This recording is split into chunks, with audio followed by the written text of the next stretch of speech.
பால் பாலபாஸ்கரன் கொடுக்கும் சிலுவையின் செய்தியை கேட்டுக்கொண்டிருக்கும் யாவரையும் இச்செய்தி மூலமாக சந்திப்பதில் பெரும் மகிழ்ச்சி அடைகிறோம். கர்த்தராகிய இயேசு கிறிஸ்துவனுடைய கிருபையும் தேவனுடைய அன்பும் பரிசுத்த ஆவியானவருடைய ஐக்கியமும் உங்கள் அனைவரோடும் கூட இருப்பதாக. ஆமென்.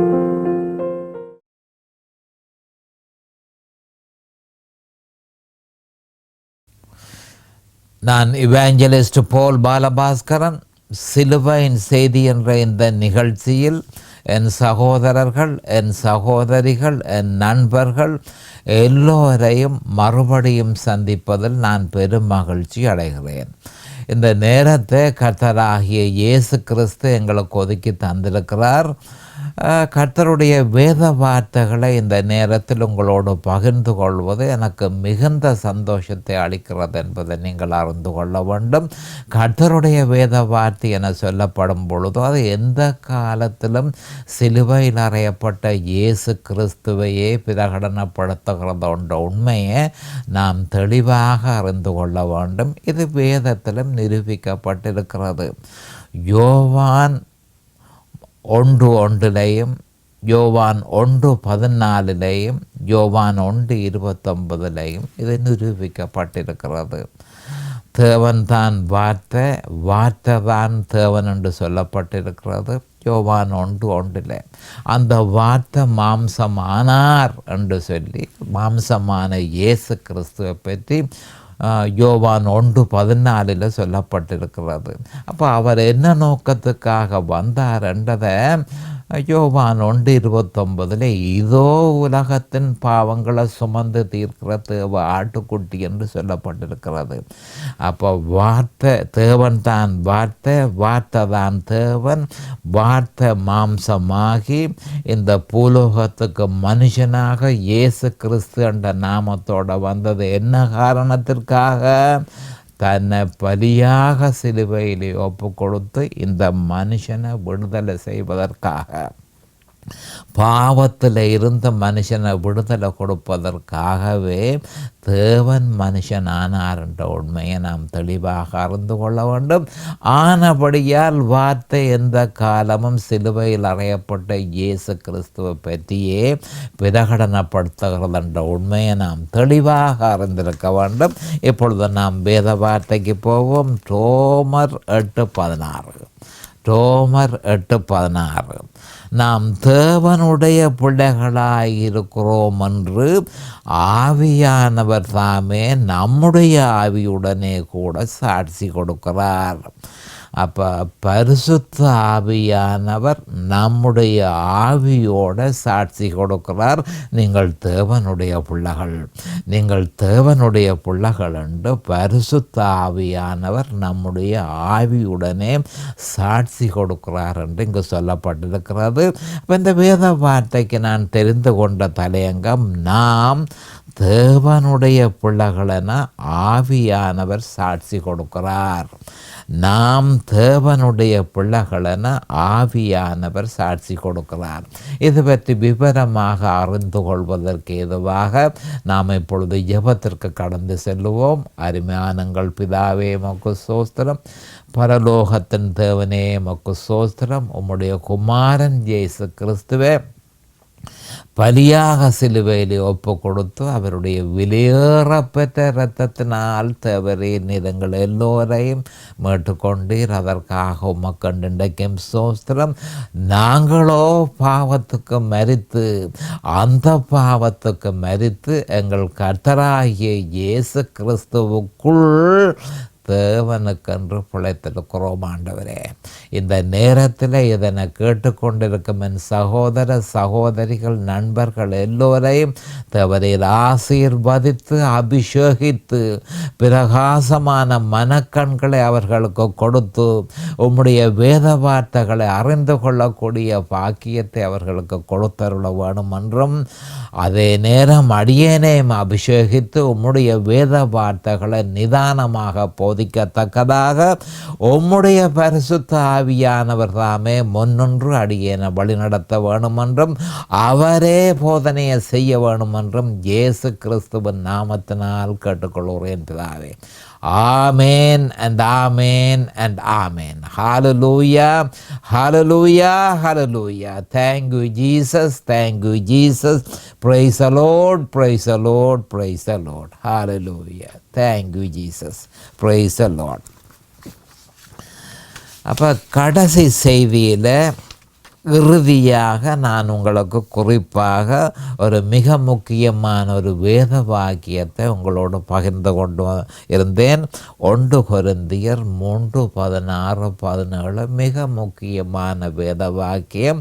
அநேகமான கிறிஸ்தவர்கள் பரிசுத்த ஆவி தங்களுக்குள் இருக்கிறத, பரிசுத்த ஆவி தங்களுக்குள் வாசம் செய்கிறதை அறியாமல் இருக்கிறார்கள். அவர்கள் அறியாமல் இருக்கிறபடியினால் தேவனுக்கு ஏற்ற முறையில் அவர்கள் நடக்காமல் இருக்கிறார்கள். அப்போ என்ன சொல்லப்பட்டிருக்கு? தேவனுக்கு ஏற்றபடி நீங்கள் நடக்கவில்லையா இருந்தால், உங்களுடைய ஆலயத்தை நீங்கள் கெடுத்தால் தேவன் உங்களுடைய ஆலயத்தை கெடுப்பார் என்று எச்சரிக்கையாக இங்கு கொடுக்கப்பட்டிருக்குது. 1 கொரிந்தியர் 3:16-17 இதை பற்றி நாங்கள் விவரமாக பார்த்தோம். அப்போ நாம் அறிந்து கொள்ள வேண்டியது, சட்டபூர்வமாகவே பரிசுத்த ஆவியானவர் நம்மில் செயல்படுகிறார் என்ற உண்மையை நாம் அறியாவிட்டால் ஆவியானவர் நம்முடைய ஆவியோட சாட்சி கொடுப்பதை அறிந்து கொள்வது அவ்வளவாக சாத்தியப்படாது. மறுபடியும் சொல்ல விரும்புகிறேன், பரிசுத்த ஆவியானவர் நம்மில் சட்டபூர்வமாகவே செயற்படுகிறார் என்ற உண்மையை ஒவ்வொரு கிறிஸ்தவனும் அறிந்து கொள்ள வேண்டும். அதை அறியாவிட்டால் ஆவியானவர் நம்முடைய ஆவியுடனே சாட்சி கொடுப்பதை அறிந்து கொள்வது அவ்வளவாக இலகுவான விஷயம் அல்ல. அது சாத்தியப்படாது என்பதை நாம் அறிந்து கொள்ள வேண்டும். ஆவியானவர் வல்லமையாக விசுவாசிகள் என்ற ஆவியோடு சாட்சி பகர்வதற்கு விசுவாசி அதற்குரிய நிபந்தனையை நிறைவேற்றி ஆக வேண்டும். மறுபடியும் சொல்கிறேன், ஆவியானவர் வல்லமையாக விசுவாசிகளின் ஆவியோடு சாட்சி பகர்வதற்கு விசுவாசி அதற்குரிய நிபந்தனையை நிறைவேற்றி ஆக வேண்டும். விசுவாசி நிபந்தனையை நிறைவேற்றாவிட்டால் பரிசுத்த ஆவியானவர் நம்முடைய ஆவியோட சாட்சி பகர்வதை நாம் அறியாமல் இருக்கிறோம் என்பதை ஒவ்வொரு கிறிஸ்தவர்களும் மறந்து கொள்ள வேண்டும். அது எப்படி என்றால், ரட்சிக்கப்பட்ட அநேகமான விசுவாசிகள் பரிசுத்த ஆவிக்குள் ஞான ஸ்நானத்தை பெற்று அதற்கு அடையாளமாக அந்நிய பாஷையை பேசுகிறதில்லை. மிக முக்கியமான நிபந்தனை. அவர்கள் பரிசுத்த ஆவியினால் நிரப்பப்பட்டால் அதற்கு அடையாளமாக அந்நிய பாஷையை அவர்கள் பேச வேண்டும். அநேகமான கிறிஸ்தவர்கள் அவர்கள் உண்மையில் மறுபிறப்பு பெற்றவர்கள், அவர்கள் விசுவாசிகள், ஆனால் பரிசுத்த ஆவிக்குள் ஞான ஸ்நானத்தை பெற்று அதற்கு அடையாளமாக அந்நிய பாஷையை அநேகமான கிறிஸ்தவர்கள் பேசுவதில்லை. அது ஒரு தேவ கட்டளை என்பதனையும் அதற்கு அவர்கள் கீழ்ப்படிய வேண்டும் என்பதனையும் அவர்கள் அறிய முடியாதவாறு சாத்தானால் வஞ்சிக்கப்பட்டிருக்கிறார்கள். அப்போ அநேகமான கிறிஸ்தவர்கள் அந்த கட்டளை அப்போஸ்தலர் 1:4-5 சொல்லப்பட்டிருக்கிற தேவ கட்டளைக்கு கீழ்ப்படிய வேண்டும் என்பதனையும் அதன்படி நடக்க அது தேவ கட்டளை என்பதையும் அறிந்து அதற்கு கீழ்ப்படிய வேண்டியது தவிர்க்க முடியாதது. ஆனால் அதனை அவர்கள் அறிய முடியாதபடி அநேகமான கிறிஸ்தவர்கள் சாத்தானால் வஞ்சிக்கப்பட்டு இருக்கிறார்கள் என்பதை நாம் அறிந்து கொள்ள வேண்டும். இந்த தேவ கட்டளையை கிறிஸ்தவர்கள் அறிந்திருக்க வேண்டும். இது மிக முக்கியமான தேவ கட்டளை. பரிசுத்த ஆவியானவர் நம்மில் செயல்படுவதை நாம் அறிய வேணுமா இருந்தால் இந்த தேவ கட்டளையை நாம் நிறைவேற்றியே ஆக வேண்டும். இந்த தேவ கட்டளைக்கு எதிராக சாத்தான் தொடர்ச்சியான பொய்யான உபதேசங்களை அனுப்பி அநேக விசுவாசிகளை காயப்படுத்தி உள்ளான். அநேக விசுவாசிகளை காயப்படுத்தி உள்ளான் என்பதை நாம் தெளிவாக அறிந்திருக்க வேண்டும். ஆனபடியினால் அந்த கட்டளையின் தாற்பயம் என்ன என்பதனை ஒவ்வொரு கிறிஸ்தவனும் அறிந்து கொள்ள வேண்டியது தவிர்க்க முடியாது. அநேகமான கிறிஸ்தவர்கள் அறியாதிருக்கிறபடியினால் அந்த கட்டளை என்ன என்பதை நாம் பார்த்து கொள்வோம். அப்போஸ்தலர் 1:4-5 அதை பற்றி சொல்லப்பட்டிருக்கிறது. அது எப்படியெனில், அன்றியும் அவர் அவர்களுடனே கூடி வந்திருக்கும் போது அவர்களை நோக்கி, யோவான் ஜலத்தினாலே ஞானஸ்நானம் கொடுத்தான், நீங்கள் சில நாளுக்குள்ளே பரிசுத்த ஆவியினாலே ஞானஸ்நானம் பெறுவீர்கள். ஆகையால் நீங்கள் எருசலேமை விட்டு போகாமல் என்னிடத்தில் கேள்விப்பட்ட பிதாவின் வாக்குத்தத்தம் நிறைவேற காத்திருங்கள் என்று கட்டளையிட்டார்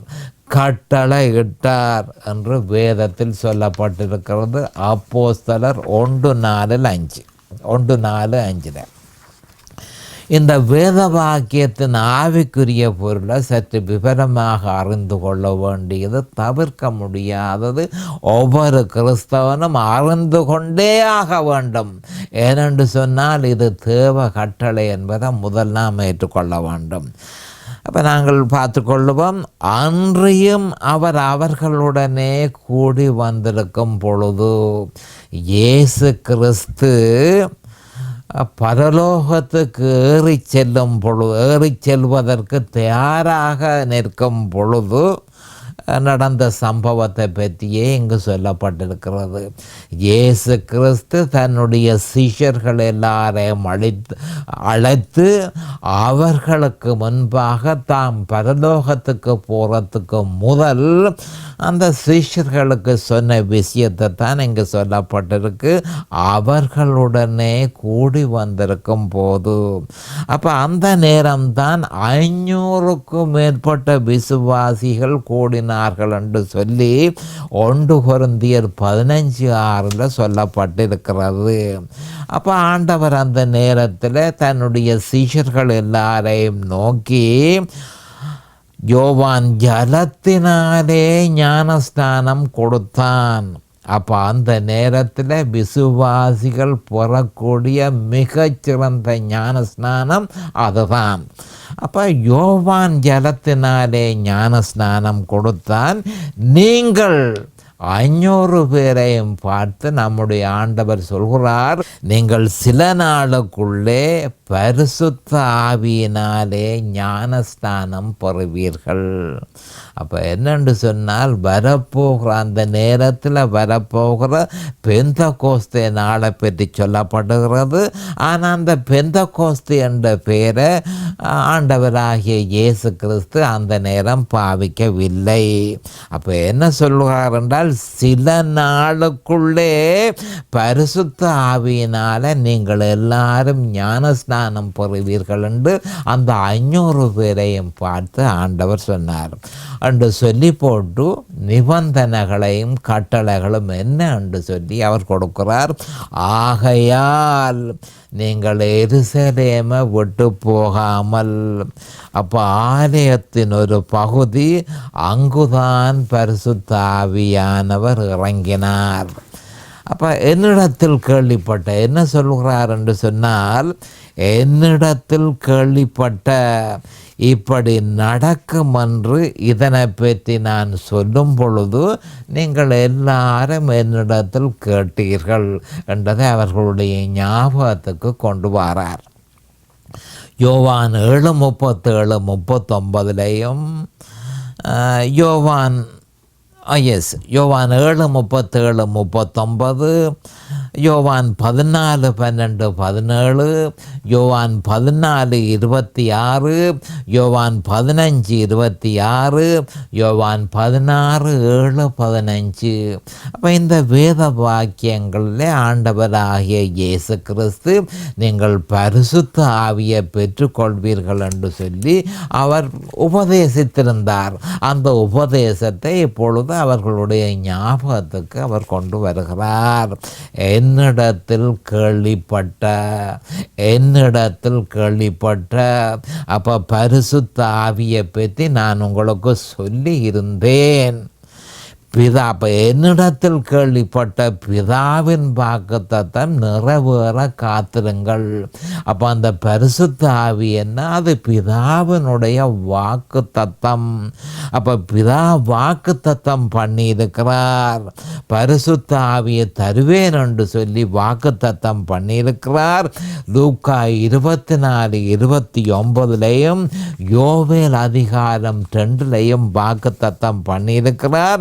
அப்போ பிதாவினால் வாக்குத்தத்தம் பண்ணப்பட்ட என்னிடத்தில் கேள்விப்பட்ட அந்த பரிசுத்த ஆவியானவரை பெறுகிறதற்கு நீங்கள் காத்திருங்கள் என்று கட்டளையிட்டார். அப்போ கட்டளையிட்டது என்று சொன்னால் நீங்கள் போய் ஒரு சர்ச்சை நீங்கள் போடக்கூடாது, நீங்கள் ஒரு சபையை ஸ்தாபிக்கக்கூடாது, விசுவாசிகள் மேலே கை வைத்து நீங்கள் ஜெபம் பண்ணக்கூடாது, நோய்வாய்ப்பட்டவர்களுக்கு நீங்கள் ஜெபம் பண்ணக்கூடாது என்று சொல்லி அவர் ஒரு கட்டளை. நீங்கள் வெயிட் பண்ண வேணும்.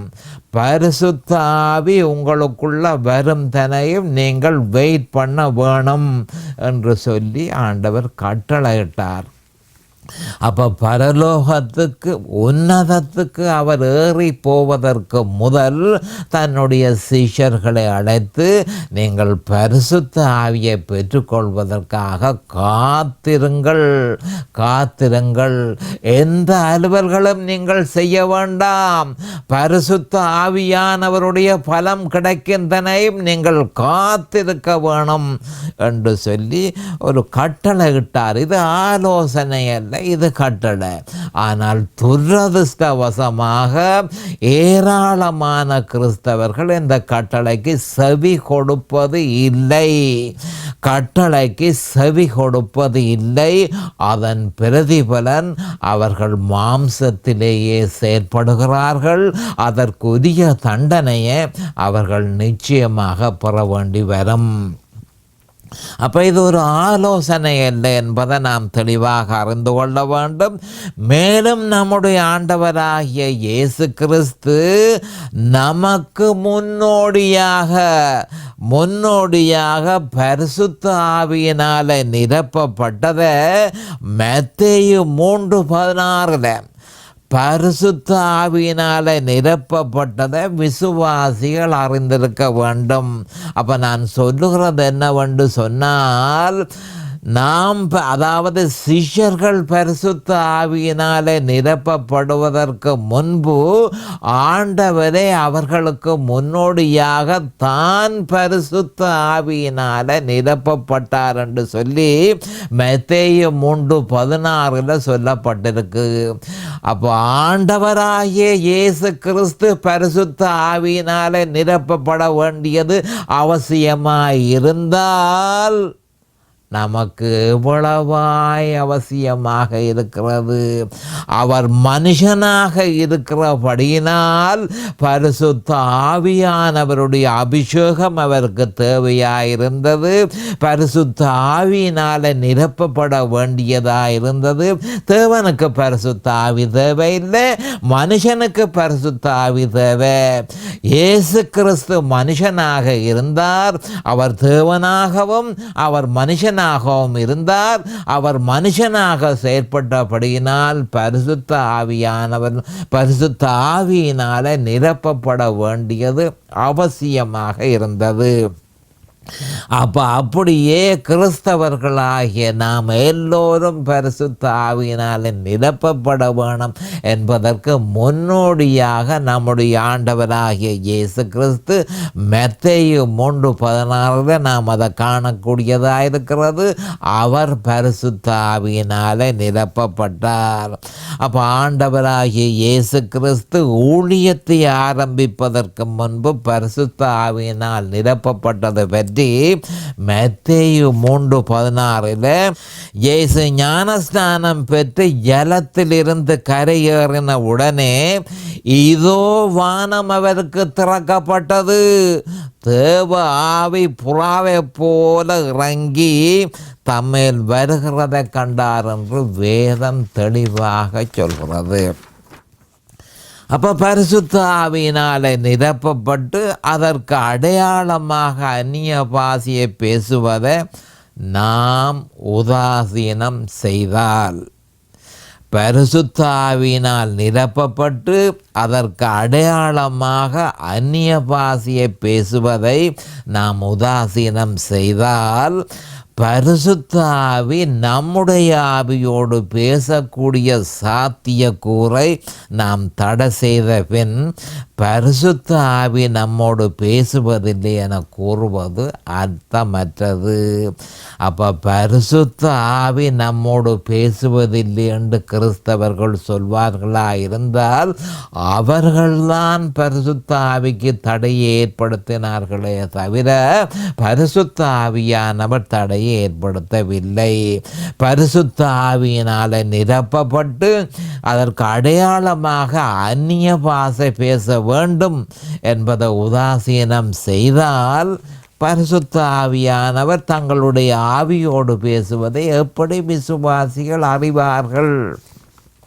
அது அர்த்தமற்ற பேச்சு. பரிசுத்த ஆவியானவர் எங்களோடு பேசுவதில்லை என்பது ஒரு அர்த்தமற்ற பேச்சு என்பதை நாம் அறிந்து கொள்ள வேண்டும்.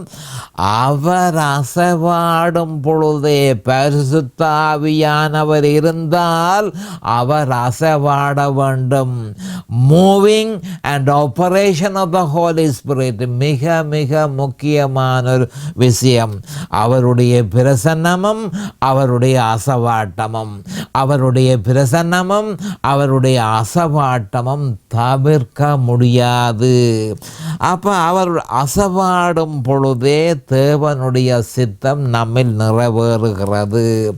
அவர் அசைவாடும் பொழுதே நமக்கு ஜீவன் உண்டாகிறது. அவர் அசைவாடும் பொழுதே நமக்கு பரிசுத்தம் உண்டாகிறது. அவர் அசைவாடும் பொழுதே ஆவியின் கனி நம்மில் உண்டாகிறது. அவர் அசைவாடும் பொழுதே பரிசுத்த ஆவியின் வரங்கள் நமக்கு கொடுக்கப்படுகிறது. அவர் அசைவாடும் பொழுதே கிருபை தாராளமாக கொடுக்கப்படுகிறது. அவர் அசைவாடும் பொழுதே பிசாசுகளின் கொடுமைப்படுத்துதலில் இருந்து நமக்கு விடுதலை கிடைக்கிறது. அவர் அசைவாடும் பொழுதே அந்த பாவம் நம்ம மேற்கொள்ளாது. அவர் அசைவாடும் பொழுதே சுருக்கமாக நாம் கிறிஸ்துவின் சாயலில் மாற்றப்படுவோம். ஆனபடியால் பரிசுத்த ஆவியானவருடைய பிரசன்னம், பரிசுத்த ஆவியானவருடைய அசைவாட்டம் தவிர்க்க முடியாத ஒன்று. அப்போ தேவனுடைய கட்டளையை நிராகரித்த பின்பு எப்படி பரிசுத்த ஆவியானவருடைய அசைவாட்டத்தை கண்டுகொள்ள முடியும்? பரிசுத்த ஆவியானவருடைய பிரசன்னத்தை கண்டுகொள்ள முடியும். அப்போஸ்தலர் 1:4-5 கொடுக்கப்பட்ட கட்டளையை உதாசீனம் செய்த பின் பரிசுத்த ஆவியானவர் என்னோடு கதைப்பதில்லை என்று சொல்வதில் எந்த விதமான அர்த்தமும் இல்லை. ஆதியாகமம் 1:1-2 பரிசீலனை செய்வது இந்த நேரத்தில் மிகவும் பொருத்தமாக இருக்கிறது. ஆதியாகமம் 1:1-2 நாம் பரிசீலனை செய்யும் பொழுது இந்த அசைவாட்டம் பிரசன்னம் எல்லாத்தையும் நாம் அதனுடைய தாற்பயம் என்ன என்பதை நாம் அறிந்து கொள்ள முடியும். ஆதியாகமம் 1:1 தேவன் வானத்தையும் பூமியையும் சிருஷ்டித்தார் என கூறப்பட்ட சொல்லப்பட்டிருக்கிறது. தேவன் ஆதியில் நிச்சயமாக ஒழுங்காகவே வானத்தையும் பூமியையும் சிருஷ்டித்திருப்பார். இப்படி இருக்க ஆதியாகமம் 1:2 பூமியானது ஒழுங்கின்மையும் வறுமையுமாயிருந்தது என கூறப்பட்டிருக்கிறது. அப்போ ஆரம்பத்தில் தேவன் வானத்தையும் பூமியையும் சிருஷ்டித்தார். இப்போ ஆதியாகமம் 1:2 பூமியானது ஒழுங்கின்மையும் வறுமையுமாயிருந்தது என்று சொல்லப்படுகிறது. இப்படியாக பூமி ஒழுங்கின்மையும் வறுமையுமாய் போனதற்கு காரணம் என்ன? சாத்தானுடைய புரட்சியே என்பதை நாம் அறிந்து கொள்ள வேண்டும். ஏசாயா அதிகாரம் 14, எசேக்கியேல் அதிகாரம் 28 இது பற்றி தெளிவாக சொல்கிறது. ஆனால் தேவ ஆவியானவர் ஜலத்தின் மேல் அசைவாடி கொண்டிருந்தார். அவர் அசைவாடும் பொழுதே பூமி ஒழுங்குபடுத்தப்பட்டது என்று வேதத்தில் ஆதியாகமத்தில் சொல்லப்பட்டிருக்கிறது. அப்போ என்ன நடக்குது? கவனமாக கேட்டுக்கொள்ளுங்கள். ஒழுங்கின்மையும் வறுமையுமாயிருந்த பூமியின் மேல் பரிசுத்த ஆவியானவர் அசைவாடும் பொழுது பூமி ஒழுங்குபடுத்தப்பட்டது என்று வேத வாக்கியத்தில் சொல்லப்பட்டிருக்கிறது. அந்தபடியே ஒழுங்கின்மையும் வறுமையுமாய் போன மனுஷன் மேல் பரிசுத்த ஆவியானவர் அசைவாடும் பொழுது அவன் நியாயப்படுத்துதலையும் பரிசுத்தத்தையும் பரிபூரணத்தையும் நிறைவையும் பெறுகிறான் என்ற உண்மையை நாம் தெளிவாக அறிந்து கொள்ள வேண்டும். அப்போ பூமி ஆரம்பத்தில் ஒழுங்காக தேவன் சிருஷ்டித்தார். ஆனால் ஒழுங்கின்மையும் வறுமையுமாக அது வந்தது என்று சொல்லி 1:2 சொல்லப்பட்டிருக்கு. சாத்தானுடைய புரட்சி இதற்கு முக்கியமான காரணம். அதே போல தேவன் மனுஷனை ஒழுங்காத்தான் படைத்தார். ஆனால் மனுஷன் ஒழுங்கின்மையாக இருக்கிறான்.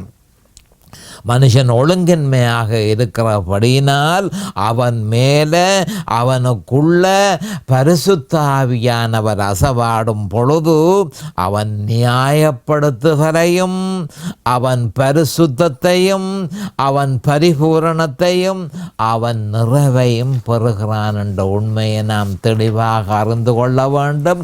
அப்போ பரிசுத்த ஆவியானவருடைய பிரசன்னம், பரிசுத்த ஆவியானவருடைய அசைவாட்டம் எவ்வளவு முக்கியமானது என்பதை நாம் அறிந்து கொள்ள வேண்டும். அப்போ பரிசுத்த ஆவியானவர் அசைவாடுவதற்கு ஏதுவாக விசுவாசி அதற்குரிய நிபந்தனைகளை நிறைவேற்றாவிட்டால் அவர் அவனுடைய சாட்சியோட அவனுடைய ஆவியோடு சாட்சி பகர்வது தடப்பட்டு விடும் என்பதை நாம் தெளிவாக அறிந்து கொள்ள வேண்டும். எப்பொழுது நேரம் சமீபமாகிவிட்டது. அடுத்த செய்தியில் நான் உங்களை சந்திக்கும் வரை கர்த்தராகிய இயேசு கிறிஸ்துவின் நாமத்தினால் நான் உங்களை ஆசீர்வதிக்கிறேன். அவருடைய கிருபையும் அவருடைய இரக்கமும் உங்களுக்கு தாராளமாக கிடைப்பதாக இயேசுவின் நாமத்தில் பரிசுத்த பிதாவே. ஆமேன் and amen and amen. Hallelujah, hallelujah. Thank you Jesus. Praise the Lord, praise the Lord. இந்த சிலுவையின் செய்தியை கேட்பவர்கள் அதன் ஆவிக்குரிய பலனை பூரணமாக அடைய வேண்டும் என்பதே நம்முடைய பிரார்த்தனையாகும். தொலைபேசி மூலம் தொடர்பு கொள்ள விரும்புவோர் 647-465-1224 மூலமும், இமெயில் மூலம் தொடர்பு கொள்ள விரும்புவோர் paulbalabhaskaran@gmail.com மூலமும் தொடர்பு கொள்ளலாம்.